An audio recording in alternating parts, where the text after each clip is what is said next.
réagit à cette actualité. Sur ce plateau, la députée Erika Barretsch, bonsoir. Bonsoir. Les promesses n'engagent que ceux qui y croient. Qu'est-ce qui serait possible aujourd'hui en matière fiscale qui ne l'a pas été jusqu'à maintenant? Après, ça dépend de quel impôt nous parlons. Si c'est les impôts sur les revenus, mais c'est aussi l'octroi de mer, c'est aussi la TVA, c'est aussi les cotisations, etc.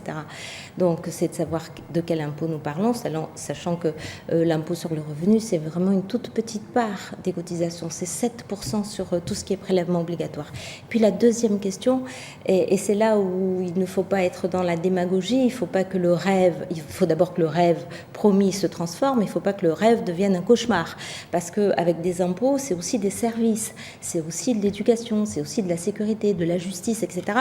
Mais je crois que la vraie question, c'est plutôt de l'impôt juste. Parce qu'il y a une injustice et il y a une complexité incroyable. Qu'est-ce qui vous paraît injuste aujourd'hui?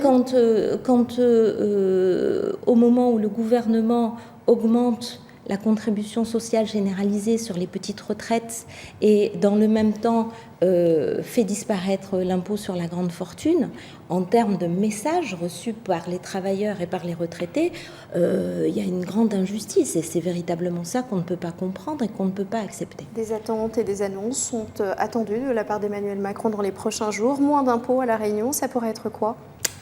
Alors moi je crois qu'il faut qu'on réfléchisse sur les impôts indirects parce que ces impôts indirects ont des répercussions sur le pouvoir d'achat. C'est la TVA, c'est l'octroi de mer par exemple, c'est la taxation des petites retraites, c'est la CSG, vous savez que c'est un vrai sujet, même si le gouvernement a un peu changé, mais on reste quand même sur cette injustice-là. Ça pourrait être le rétablissement de l'abattement des DOM à 30%? Ah ben ça, on s'est effectivement, on a été contre, on a eu ce débat avec la ministre des Outre-mer, on n'a pas gagné ce combat et je crois que c'est une grave erreur parce que cet abattement de 30% emmenait du pouvoir d'achat et faisait marcher l'économie réunionnaise. Corrélé à la fiscalité, le pouvoir d'achat, vous l'évoquez, vous avez rejoint la commission d'enquête parlementaire sur les relations commerciales entre la grande distribution et les producteurs. Est-ce que l'objectif transparence est réellement envisageable, Madame Barretsch? Écoutez, on va travailler pour la première fois. Je suis la seule ultramarine dans cette commission d'enquête. C'est une commission importante parce que la commission d'enquête, on a vraiment les moyens d'aller dans le fond du sujet.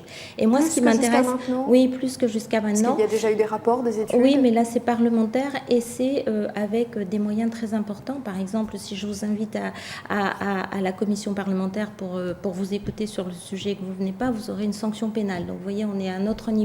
Et moi, ce qui m'intéresse beaucoup maintenant, c'est d'être en amont des choses. On a fait plutôt, à partir du moment où le produit arrive ici, les taxations et l'impact sur le pouvoir d'achat. Et maintenant, moi, je voudrais regarder d'où vient le produit, comment il a été acheté, quelles sont la composition de toutes ces taxes qui font qu'arrivés à La Réunion, ces produits sont très très chers. Ça suppose qu'il faut que vous ayez accès à toutes les données. Oui, est-ce que vous pouvez avoir accès à toutes ces données? Est-ce que vous pouviez vous fier à toutes les données qui seront? Alors, me fier, je ne sais pas, mais les demander et les avoir aussi, parce qu'on est en commission d'enquête. La commission d'enquête, c'est celle qui a été installée pour Lactalis. Vous savez, ce grand problème de santé publique nationale où il y a derrière un empoisonnement presque national. Donc, vous voyez, on est sur une commission d'enquête où nous allons avoir les moyens et on pourra aller fouiller sur d'où sortent les produits, comment est composée toute la chaîne d'achat et comment va être transporté un paquet de pâtes de France, d'où il sort ce paquet de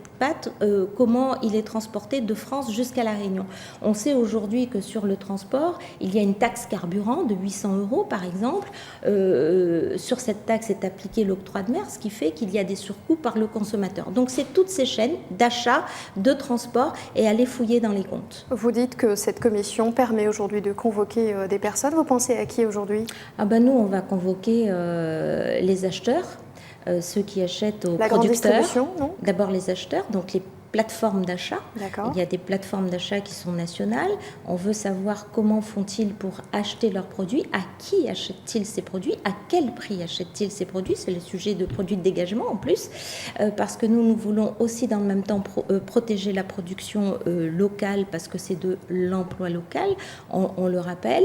Et puis on va convoquer la grande distribution. Quelle est la date attendue de la remise de ce rapport? On a 6 mois pour faire le rapport. J'ai été en contact avec le rapporteur. Donc nous allons faire un focus ultramarin puisqu'il y a des vrais sujets sur le pouvoir d'achat et il y a des vraies attentes de la population. Et donc ça veut dire que les annonces interviendront avant, je parle de celle du président, avant la remise d'un rapport parlementaire important. Est-ce qu'il n'y a pas une incohérence là du calendrier? Mais il n'y a pas que ça comme incohérence entre le timing présidentiel à la veille d'une européenne, ce que je note aussi, parce qu'il va faire des annonces en avril, à la veille des européennes en mai. Et c'est pour ça que je dis qu'il faut faire très attention que ces promesses soient réalisées et que ces promesses ne se transforment pas en cauchemar, c'est-à-dire beaucoup d'attentes, beaucoup de frustration et derrière beaucoup de colère. Son voyage à La Réunion est toujours prévu au mois de juin?